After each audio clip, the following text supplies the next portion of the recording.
The Mortality Mindset Podcast with Patrick Mathieu, designed to help you live a life of radical resilience at home, at work, everywhere. Hey there, it's Patrick Mathieu. Welcome to the Mortality Mindset Podcast. It's been a little while since I've recorded one of these, and there's a bunch of reasons for that, and that's kind of what I want to talk about today. This situation that we're all going through, and I know that's maybe you don't want to talk about that. Maybe you just want to, be entertained, and I should talk about Tiger King. Maybe that'll maybe that's the kind of entertainment or distraction, I suppose is a better word, the distraction that we all need. I'm only going to speak for myself. I've been through this is like 5 weeks now of this new world order where we're in a stay-at-home sort of state. And for the first 2 weeks of that, I was on a quarantine because I had been traveling. And if you recall, if I remember correctly, I recorded a podcast at the beginning of that, and I was full of optimism. So I was like, oh, this is going to be great because I'm going to be able to get so much done, and there's going to be, no real outside distractions, and so on and so on and so on. Yeah, good intentions, and and I was fairly productive. I got a membership site set up. I'd been wanting to set something like that up for ages, and was able to sit down and do a lot of research and figure out which platform was going to work best for me, and did a test drive of that and put some courses up on it, and really happy with how that part went. And but the problem is, and the reality is, as the time's gone on, I have found myself being, really going through waves of what is it? Is it emotion? It's not so much emotion. It's just waves of energy. Let's just call it that. So some days I'm very energetic and I'm like, yes, this is great. I'm going to get lots done.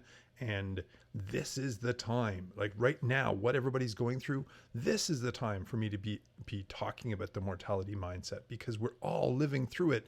And, now more than ever, I need to be talking about this, and I need to be helping people about this.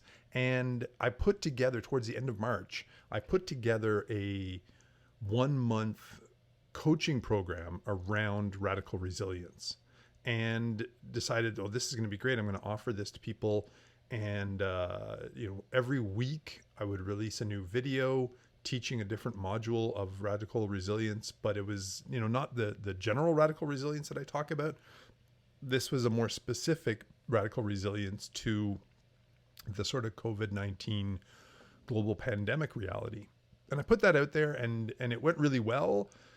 The last one released today, and I've had really great feedback from that. So I'm happy about that. I'm very proud of that, and I've been able to help some people with that. And I'm going to make it available on a wider basis too. And I did that for free, and I'm going to make it available on a wider basis, also for free, because I want this to be able to help people. So it's not. I want to do a little fine tuning before I repurpose it for a wider audience, so that it's not just in the sort of live format that I did it.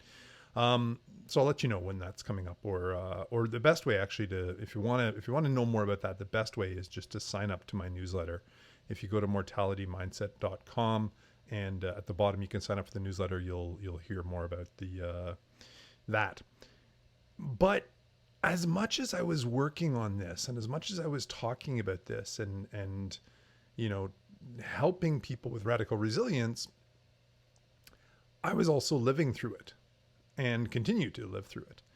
And that's why I'm doing this podcast today, this episode today. I don't feel like it. I don't want to be doing this. I don't, today is one of those days where I just want to exist. And that's kind of been those are the energy patterns that I've been talking about. I go through these days of like thriving, where I'm like, yeah, I'm gonna, grab the day by the horns and get shit done, and now's the time. And then I go through other days where it's just like, oh, fuck, are we still here? Are we still in the middle of this? Like, blah. And that's probably blah is probably the best way to describe it. It's not sadness. I mean, there's some of that mixed in there. It's not fear. There's some of that mixed in there too. There's just a whole bunch of emotions and inputs that I can do nothing about. So I think what's happening, and I'm not, trying to self-diagnose here, but I think what's happening for me anyways, is I go into a self-preservation mode where I, subconsciously, I just want to have those days where I exist. And I don't want to engage with anything too seriously or too earnestly, because I bump up against the reality of the external world right now. And, it dawned on me today when I was thinking, oh God, I haven't done a podcast in a while. I really need to do that. And I thought, I need to do that. That's why am I phrasing it that way? Shouldn't it be that I want to do that? And I said, no, but I really don't want to do that. Not at all. And I thought, but that's why I'm going to do it. Because here I've spent the last month, I spent the month of April talking to people about radical resilience. But am I just only shining the light on the part of radical resilience that feels good? The part about how it helps you get started with projects, how it helps you stay on track, how it helps you, get back on track if you get knocked off. Yeah, I talked a lot about that in the program. I talked about other things too, but I think, I want to really address the fact that radical resilience is there for the times, and how am I trying to say this? Having the mortality mindset and the radical resilience that comes along with that is all about life. All of it, right? The good, the bad, and the end, right? Life and death. It's all of that.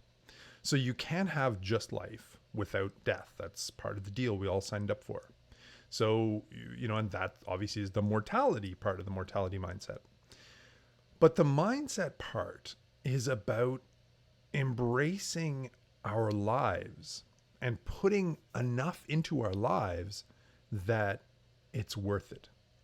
And the module for the radical resilience piece that I released today was about exactly that. It was about what matters most.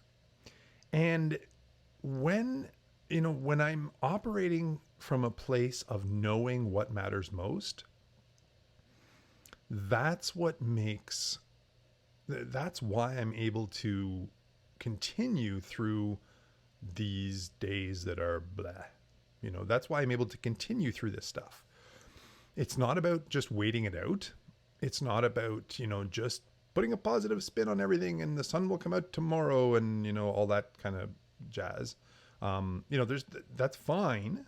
It's fine as a coping mechanism, telling yourself that, the sun will come out tomorrow and things will get better. And yes, absolutely. And I'm not downplaying that whatsoever.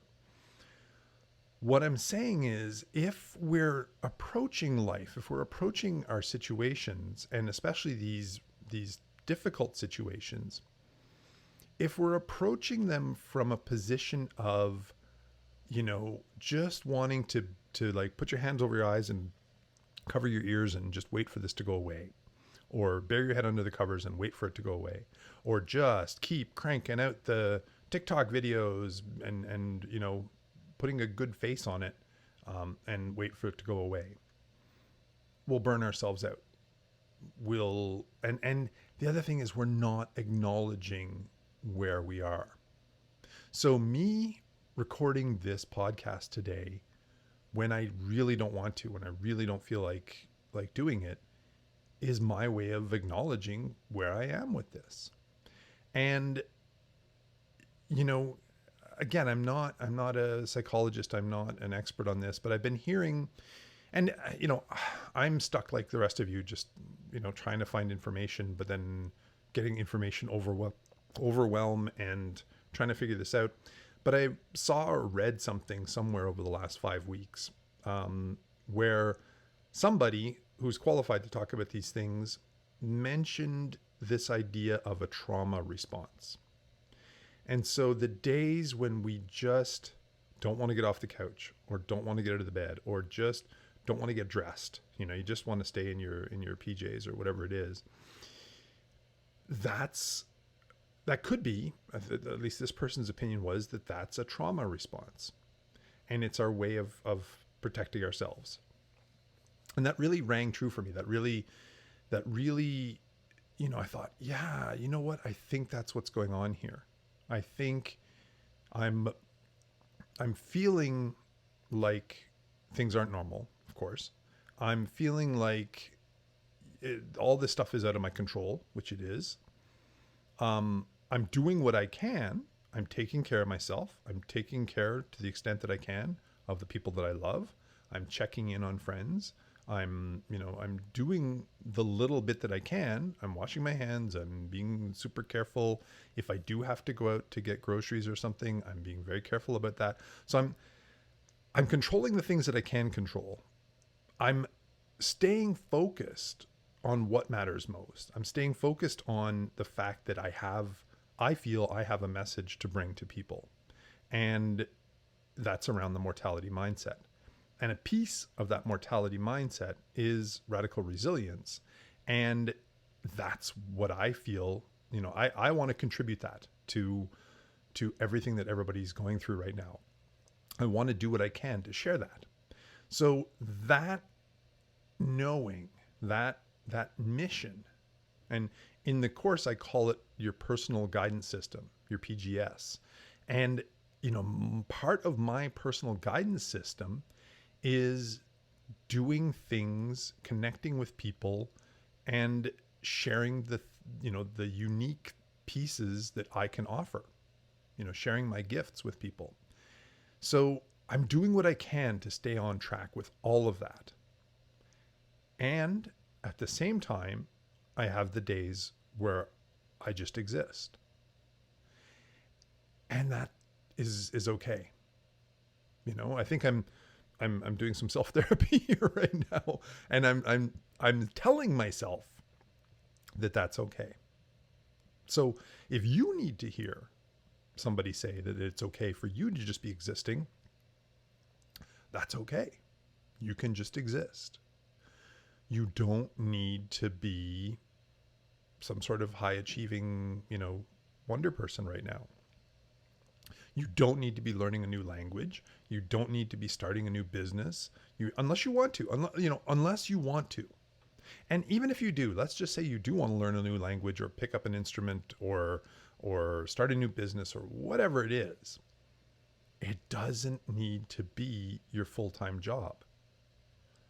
If you're not working, then you probably have, 40 hours a week, 30 hours a week, whatever it is, 50 hours a week to devote to something like this. But even if you have that amount of time, doesn't mean that's how you need to be spending it, right? Give yourself permission to have those days where you just exist, where you allow yourself to feel however you need to feel, right? And, that could be sad. That could be angry. That could be frightened. All emotions that we really would rather not feel. But if that's what we're going through, then that's what we're going through. And we need to be kind with ourselves about that. We need to be careful about beating ourselves up. And we need to be careful with other people and not, expect too much of them, and not, I see some people who, in my judgment, are performing, and they're like, oh, everything's great, and look at me, and on social media, at least, their lives look like, wow, they were made to live through this. they're nailing it. They're looking, oh my God, look how much they've organized their house, or look at what they've done in their backyard, or like, all this sort of great stuff. And I'm not diminishing that in any way at all. I'm just saying, when it comes to giving yourself a break, it might also be giving other people a break and not expecting that everybody else needs to be as productive as you are. Because I've done a lot in this last month. Like I said, I launched this new platform. I haven't launched it, but I've set it up and I've tested it out. I'll do a bigger launch at some point. But I'm still finding my way around it. But I've set this up. I've put some courses on it. I've tested them out. I ran this program, the coaching program for April, where I delivered these things and did some coaching with people. And, that was all great. And I'm really happy that I was able to do that. But at the same time, there are days where I just feel like shit. And days where and it's not even feeling like shit. There are days where I just feel like nothing. It's numbness. It's whatever it is. And I'm realizing and recognizing that, that's, if that's where I go once in a while, then that's where I go. And that's the whole part of radical resilience that I was trying to get to, is that when you have that personal guidance system figured out, and in the course I help you figure it out. I help you get started on the path of figuring that out. But when you know what matters most to you, then you're prepared to do whatever it takes. Right? Like, we've all probably been watching way too many movies and TV and that sort of stuff. So just think about Lord of the Rings. Now, I'm not a massive Lord of the Rings fan, but I'm just picking that because lots of people have seen it and lots of people know about it. So at the beginning, there's this sort of quest. These people are given a quest to take this ring and throw it into this volcano, right? Into this fire pit, into this whatever it is. And it takes them three movies to do it, right? And they have to go through every kind of hardship and every kind of whatever. Well, at no point do they quit. At no point do they give up. At no point, because they know that mission, that quest, that thing that they're tasked with is what matters most, right? Because, of course, in that story, the future of the world is at stake. And in our lives, the future of our world is at stake, right? So what are we doing that gives our lives meaning? And this is a great opportunity. This whole pandemic thing is a great opportunity to sort of stop and take stock of that. Especially if you're not working, especially if you're staying home, especially if, your life looks very different now from what it did in February, right? It's a great opportunity to sort of take stock of what really matters most in my life. So, and I'll talk more about that later. And I'll, when I do repackage this course and make it available on a wider level for people, I'll certainly let you guys know. And you can sign up for that. And like I said, that's going to be free. But it kind of takes you through that process of figuring out what matters most. And in doing that, my hope is that it's going to make those days where you just feel blah more bearable, more, you're not, my hope is that you feel like this is worth it, right? Even though I don't want to be doing this, even though I don't want to be staying inside, even though I wish I could go out, even though I wish I could, go to the movies and go to a restaurant and meet up with friends at a bar or whatever the deal is that I wish I could be doing. I wish I could be seeing my kids, right? I haven't seen my kids for a while, like for a long time now. And that's really hard for me. I mean, I see them on, we FaceTime and that sort of thing, but still, I don't know when I'm going to see them next. And that's tough. That's really, really hard for me. But I know that we have to do this. I know that it's important. I know that, this is something that we need to do. And so I do what I can to stay in touch with them, to always make sure that they know that I love them, and that that's never a thought or a question, or that it's never there. And I just know that I'm doing what I can on all those fronts. Oh, there's my phone. I forgot to turn off. So I'm doing what I can on all those fronts to be in touch with the people I love, to take care of myself as much as I can, to do what I can to help take care of other people, and to stay on mission, to do what I can to carry the ring across the wild wilderness to get to that mountain. So that's what I'm up to. And I wish you, continued health. Absolutely. Stay safe, wash your hands, and just know that if you're having one of those days, you can have one of those days, right? It doesn't all need to be sun and light and rainbows. I know a lot of the world is using rainbows as a sign of hope these days. I know here around Montreal, they're all over the place. And that's great to see. And people love that. But I think what far too often people forget is that you don't get the rainbow without the rain and without the clouds. And, we can't just expect that we're going to be resilient without the hardship. And we can't just expect that life is going to be great and wonderful and happy and light and love and laughter without the darker times, without that. It's that contrast that really makes our lives have much more meaning and much more impact. And it's something, we can get through. So I'm rambling at this point. So I'm going to wrap it up here. And like I said, I wish you continued health, and look after yourselves, look after each other, wash your hands.